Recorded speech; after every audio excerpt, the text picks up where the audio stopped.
Le mariage de Daïda Mpiana. Waouh. Baba la raté. Ba musicien bakanga bana. Ba loka bana.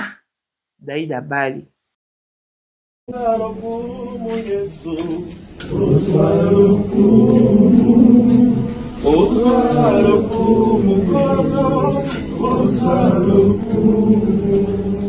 Asante sana Bwana, asante sana, asante hukumu Yesu, oswara hukumu kozo, oswara hukumu. Asante sana Bwana, asante sana, asante hukumu. Ce n'était pas la remise des dots. Non. Et c'est qui présentation, donc la belle famille, Bageneko s'est présenté pour la première fois.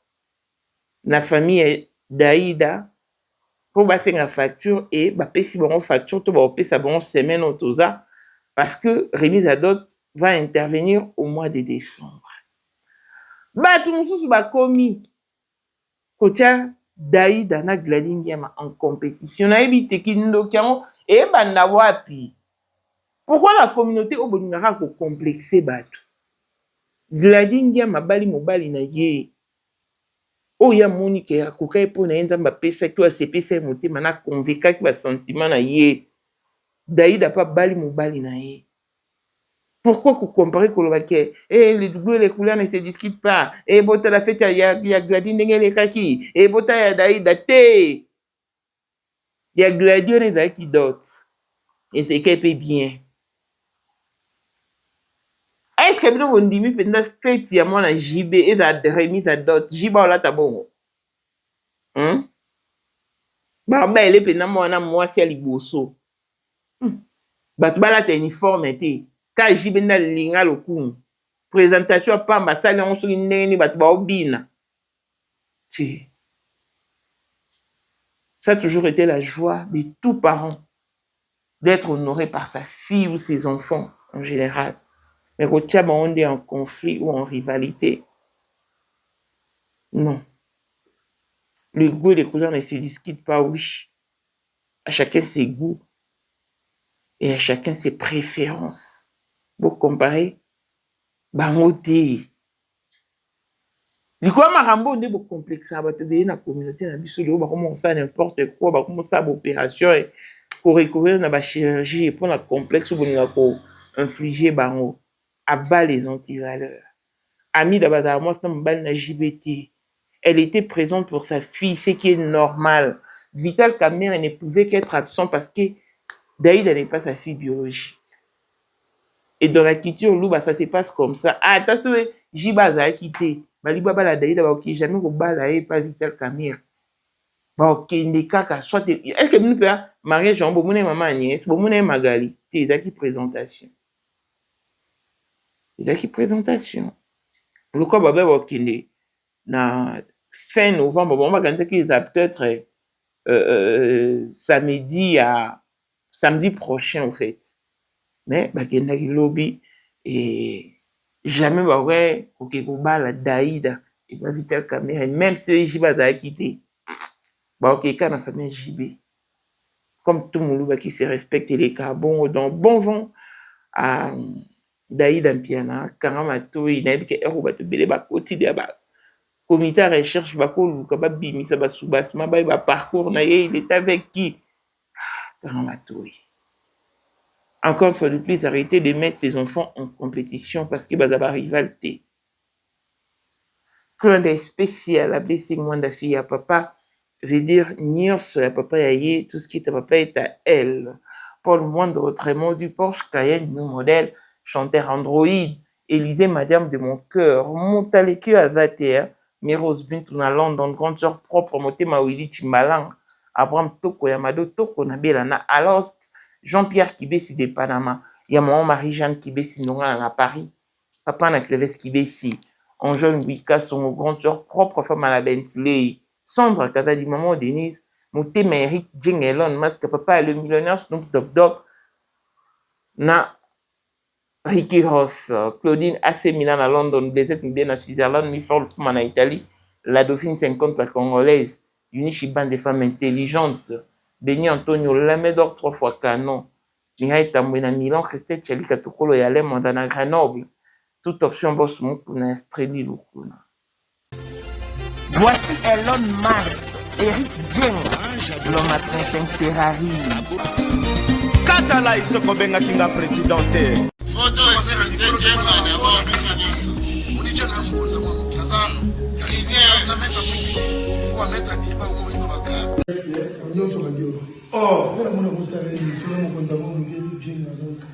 vraiment.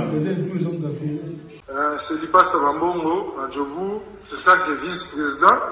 Il y a eu monde déjà au pays, dans le monde entier, président de Rosilika. Bon, donc, ma camion serait au PPL, la zone a commis par les secours, on est parti d'un gars, voice au Congo, au partout qui n'y a Tinda Kibo. En tant que vice-président, il y a beaucoup de parlement, et ça dessous du parlement, pour président Djenga, pour qu'on a moins de cas à Rosilika. Toro mama trote mama bilamba po mama bilamba toto yi na kati ya Congo tous les affaires ayebaki yango pe se banana Congo tous les maîtres donc bayebi mukonza mona muke mutabanda yango abotami nango kombo na ezali ya ma campagne lelo na nina yeba attaque de tout ça les airs affaires mais pourquoi on fait ça yo oh est pas yo mais la logo on a la yo et ça va faire là 2025, le 14 février 2025. La numéro 1 à Bissau, le grand moufti. Numéro 1 à Bissau, l'âme n'a l'audio. Donc, numéro 1 à Bissau. Vous allez parler en le vélo.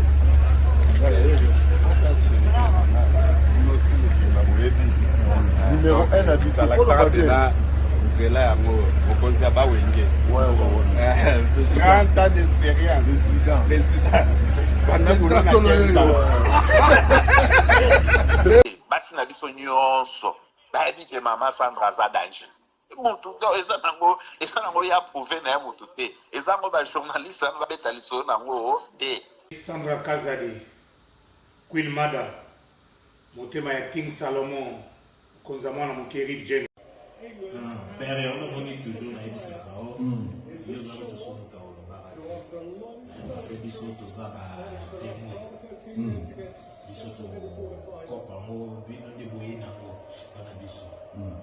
Yo za koko père maman dala na soirée ya lelo eza kaka eloko ya liboso tokumisi nzambe ala oyo asangisi biso awa na nzela ya mokonzi ya mboka président ya bakopera nyonso ya mokili ya se donc oyo toza nango eza domaine oyo ya lijenge moto aya na baton oyo ekata mai epesa lelo bato tu ya lobeka bazwa image oyo ndenge bakoma nango lelo eza lijenge. Non, présence dans là, il faut mon la France avec qui meka. Dans la génération numéro 1. Tous à la barre la Sam Zemanga. Amai Bongito, Tony, génération 1. Basala nga l'histoire. Dans qui meka zo bunda, azo fo, azo sabato abi na sa millionnaire na mboko yemeka pongo na sala. $1000 yango wana bomoni pe Emeka Pongo apesi Emeka Pongo ngai pe Dani Image bomoni $1000 ba pesinga yango naza nango na lakisi bino King Meka merci et comique. Merci d'avoir mon président, c'est ma toute première fois dans l'émission de Moussaman. Merci à président l'émission. Pour la 2025, yokangai malamu. Bijou la congolaise. Aeli bino ba formule sika. Mama ko benda lisusu mokila te. Basi lokola yo bakumbi zemi, basimbi bana pe batatoli. Témoigner dans ma produit à Maman Bijou. On a annoncé fin de l'année 2023. Et je suis tombée enceinte. En tout cas, j'ai respecté comme elle me l'avait dit. Bonjour ma Bijou, mais la remix maman. Zamba Pambole, Et c'est ma tante qui est en RDC qui avait acheté des thés pour moi. Des produits de Madame Bijou. Je vous dis, ça n'a même pas fait un mois. Je n'ai même pas fini le carton des thés, des produits qu'on avait achetés. tellement que j'en avais marre, je désespérais. Regardez les résultats vous-même. Bongo na menu na biso toza na bakisi ya kobota ya kotraite po ato komaki poso lokola mongusu yaka Ma bijou nzamba pambulo yani opesa te mafuta na ye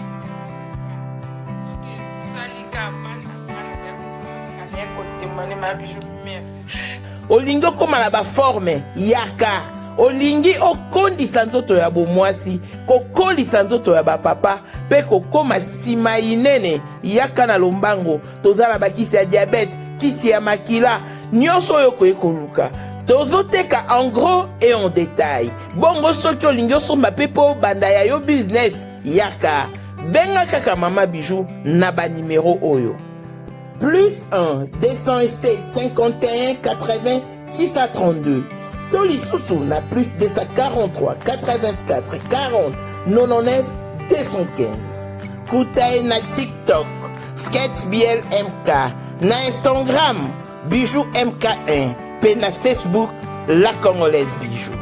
Boyae, ba porte na biso, eza polele, touroyo, tokorati le côté. Bonjour et bienvenue dans ce nouveau numéro des Mamans Internationales TV Show. Votre chaîne d'actualité, de l'information et de l'émotion. Voilà que l'émotion nous ramène dans ce sujet qui fait couler d'encre et des salives. Ce sujet qui donne de la joie et de l'éclat à un bon nombre de gens. Pourquoi? Parce que c'est une très bonne nouvelle.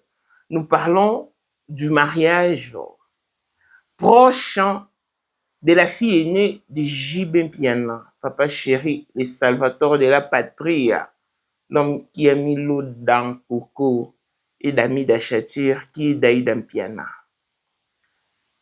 Voilà. Pour commencer, je souligne qu'il s'agissait d'une présentation, même pas une prédote. C'est-à-dire que JB a reçu chez lui à Montfléry, pour la première fois, la belle famille de sa fille. Batebele sa confusion. Babio ezaki dot. Non, c'était pas la dot ni la prédot. Ezaki présentation. C'est-à-dire qu'on s'est présenté au bassin à facture. Et comme tout Moulou qui se respecte, le mariage ne pouvait que se tenir sous son toit. Parce que c'est là, chez les Daïda. Ah oui. Bakende kosenga facture ndenge bakendaki bon bazongisela bango facture peut-être dans une semaine ou maximum 2 semaines parce que mariage na bango nde toyoki eza la remise à dot eza le 20 décembre donc à partir de le 20 décembre déjà remise à dot esalama. Ami d'Azaki présente oui parce qu'il s'agit de sa fille. Vital Kamerhe ne pouvait pas être présent parce que Daïda n'est pas sa fille biologique.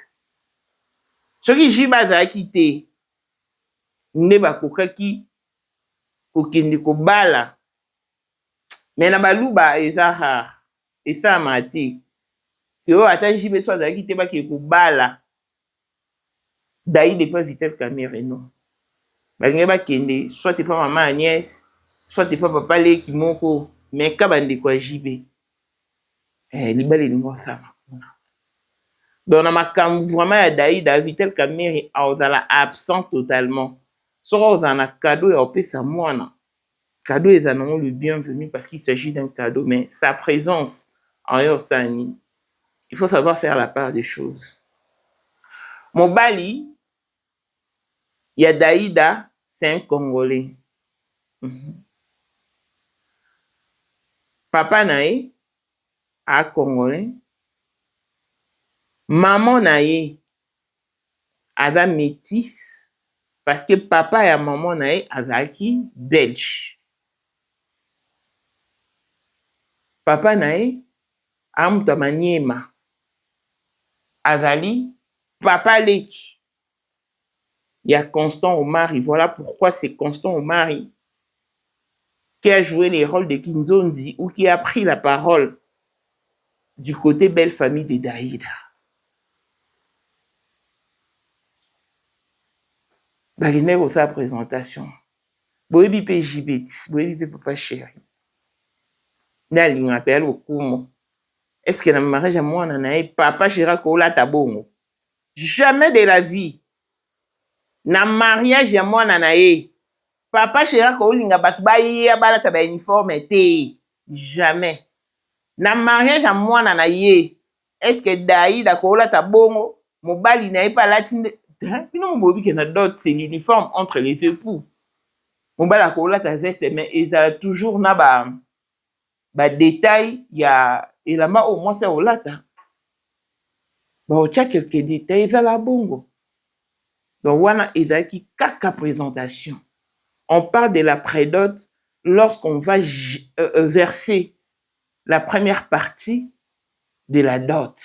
Au moins on si ba fait mususa tozui non bon côté totalité bon côté toi de l'autre tu es dans converser une première partie. Au moins on a pu ça la fête, ba ça peut faire terminer la prédot. Parce que biloko etika la kana ba européens sont peut-être silencieusement et tout.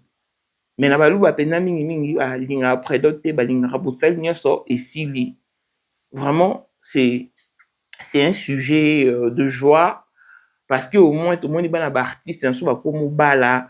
Tout le monde a gladi ngiama afungola nzela et lelo Daïda Mpianape à Bali. Oh, en fait, déjà sur la voie du mariage, donc allez-y comprendre. Mais ce que je déplore, le fait que ma page polémique beaucoup mis côté Daïda na gladi en conflit, en compétition, en établissant une comparaison entre le mariage et le mariage. Oh, les goûts et les couleurs ne se discutent pas. Oh, binomo botala. Et Daïda a corrigé. Non. A corrigé ni. Daïda, moi, mbal na ye. Bagou na ye. Mobal na linga ki ye. Glading yama wana pe mbal ne bagou na ye. Donc, vous pensez que Daïda banda botama et Gladi plutôt. Banda botama. Mobali monta linga na vie. Mobali libosa linga ka mobali wa bala ke mbama plus. Na linga ki ye. C'est que azozo pas proposition zaki ni oboya. Alinga ineti. Mettons à côté na amseur na ya moni que monte manangi betia. Alingi. S'il faut se fier na apparence, c'est que tonton Jaco, na Esther ngara balinga ba kamonate. Couple pastoral. Batika ba tuti miete na internet na réseaux sociaux automela maïta. Bakende boye, bazonga boye, bakende boye, bazonga boye. Darling, m'a dessiné. Darling, m'a dessiné.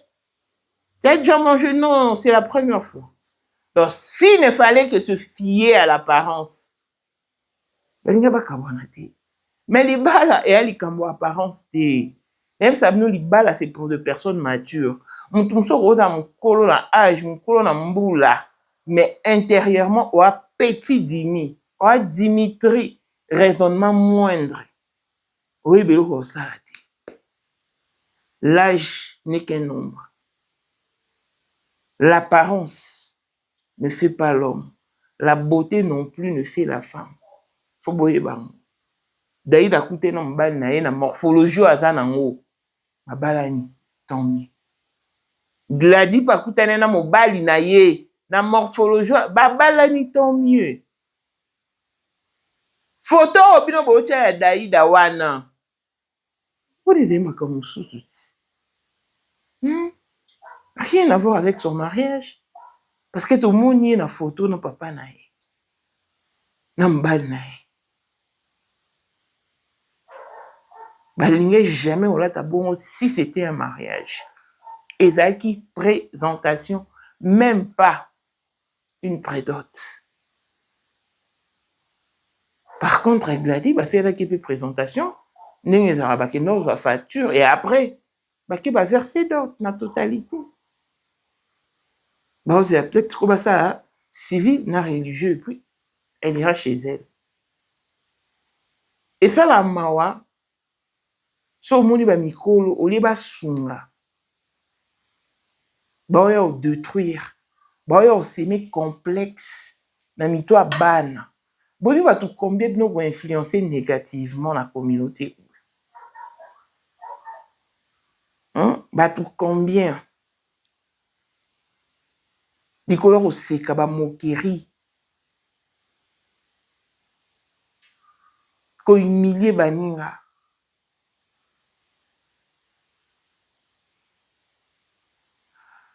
Ceux qui les avaient pété. Mais batou nio so babala. Mais ceux qui convainc dans la liba les avaient qui pété. Mais mon toi divorce à terre. Mais pourquoi il y a des divorces ça et là tout le jour alors? Pourquoi moi si le rôle là? Ma mère Esther Ngalas. Là tonton Jaco. Ba vanité. Ba lingen attend 37 minutes après ba kabouane. Et comme il y a au fin, on a jeté qui est zone. Pourquoi? Parce qu'ils ont pété. Parce qu'ils ont trop vite, ils ont quitté. Ils ont impressionné mon kili. Ta place basouki. Na bato ba oka ko finga bon te ba ko finga ba. Surtout ba commentaire mon atangi à propos de tonton Jaco. Sincèrement, ça m'a ébloui. Ça m'a ébloui, je vous dis la famille. Non. Ne descendez pas si bas comme ça. Tout le monde est en mariage. Il y a Gladys. Présence et Amida. Donc, elle a représenté et ses enfants et JB. Et dans le mariage, il y a Daïda.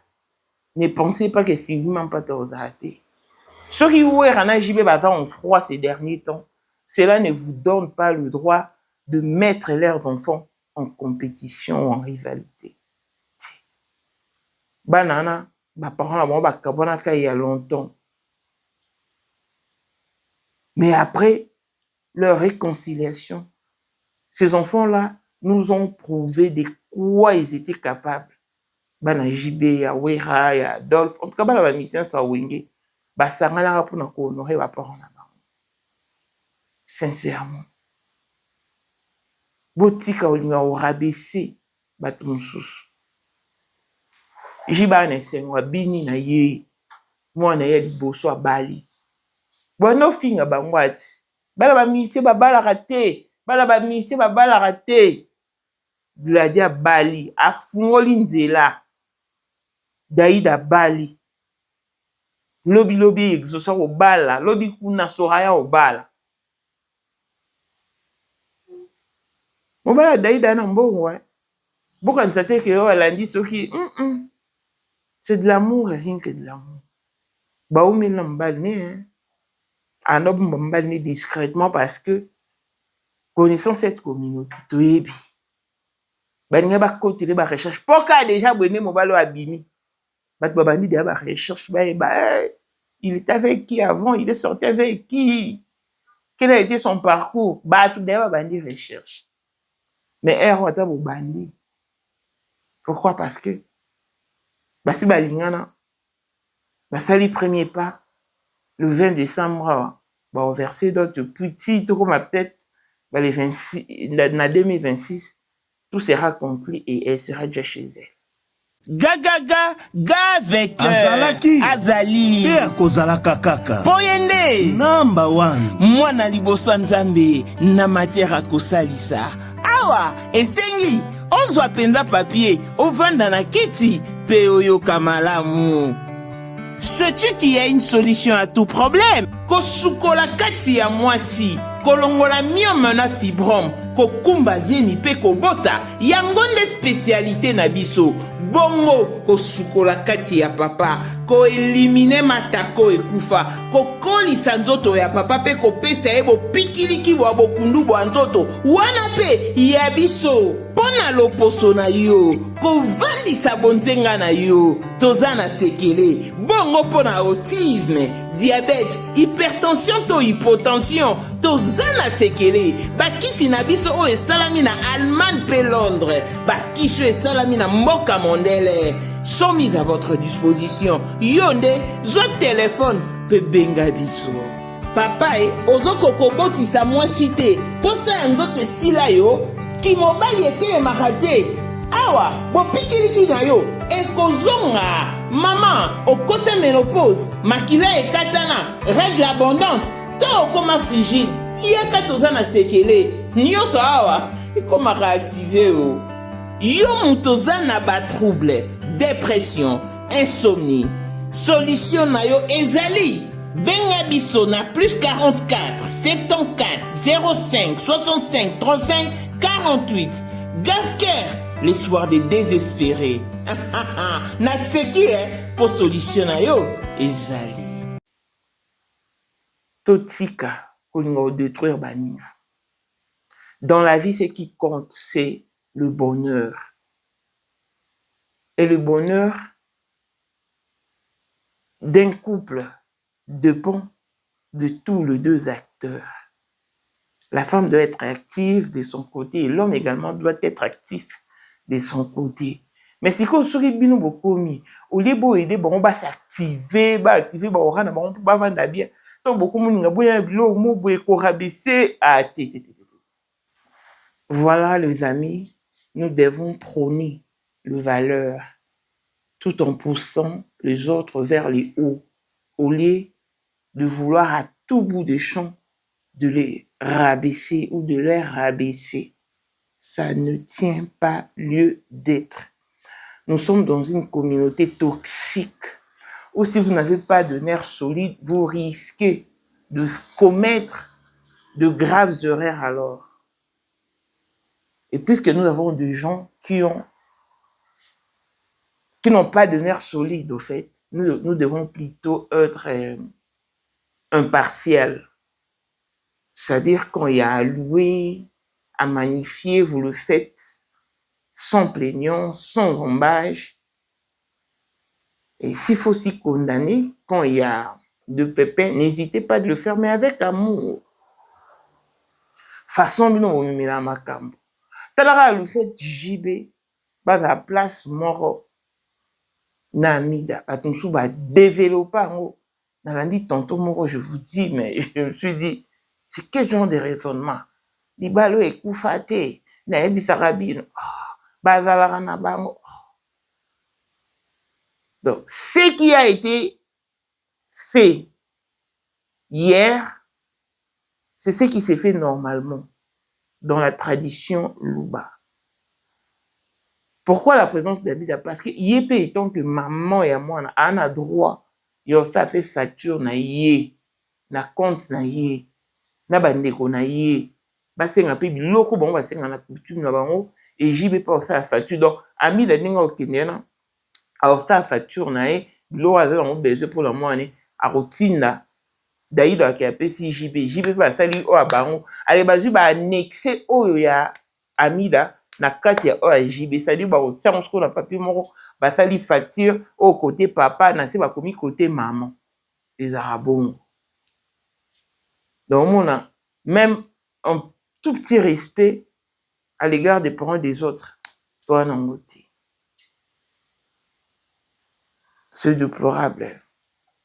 Daïda, ma chérie, merci. Quand on a tout hier, on a repris sur le roi tata. Conseil, on a repris sur le roi tata. Moi, si tatou ba moukaïch. J'ai quoi milani. Quand on a tout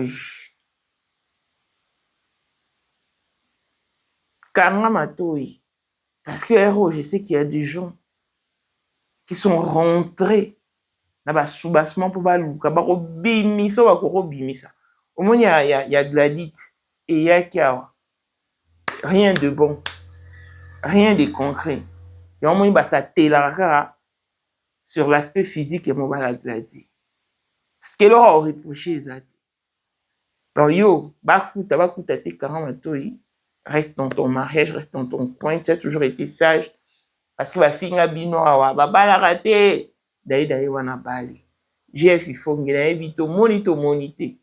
Na tuna ki opère récemment. Gladi ngia mabali. Au mona ki to mona ki te. Sikoyo Gladi a bali. Daïda azo bala na décembre.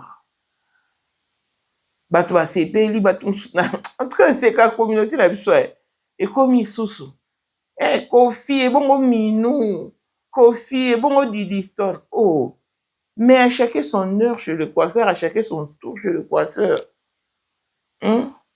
Ce qui bongo te c'est que Gladi ne faka ba liboso exaucer plutôt faka ba la liboso à Gladi, mais puisque chacun a son heure, exaucer heure n'est plus coquette.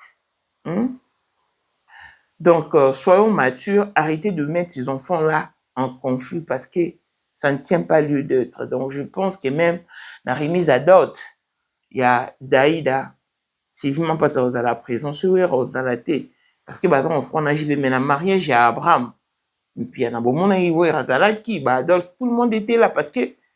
Donc, voilà. Donc, en tout cas, nous souhaitons un heureux mariage et bon ménage à Gladi, Ndiama et à Daïda Mpiana. En tout cas, vous avez honoré vos parents. JB était tellement joyeux qu'Akati danse pour l'honneur de sa fille.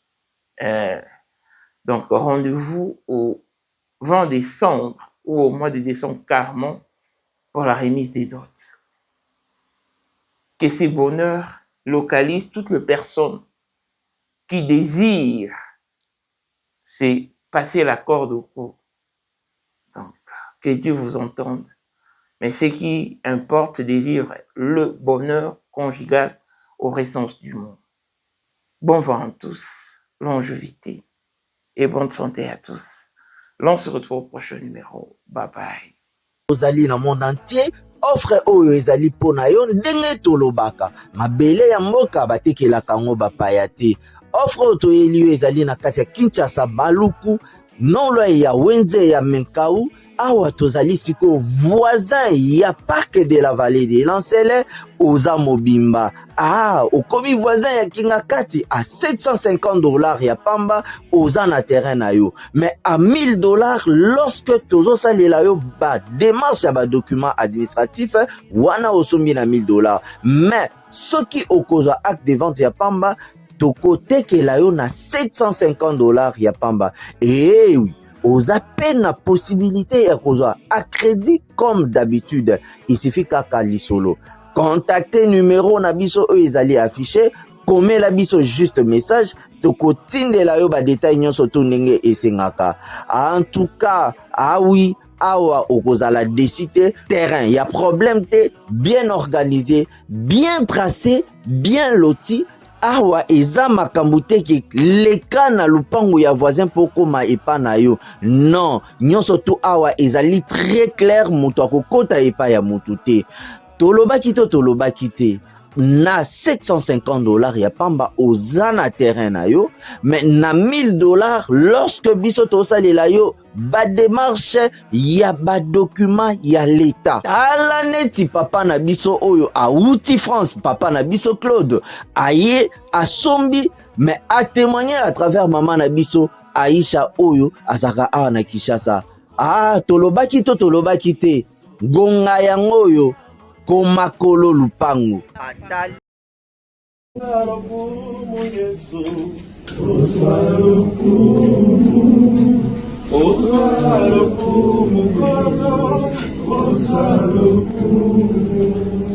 Asante sana Bwana, asante sana, asante hukumu Yesu,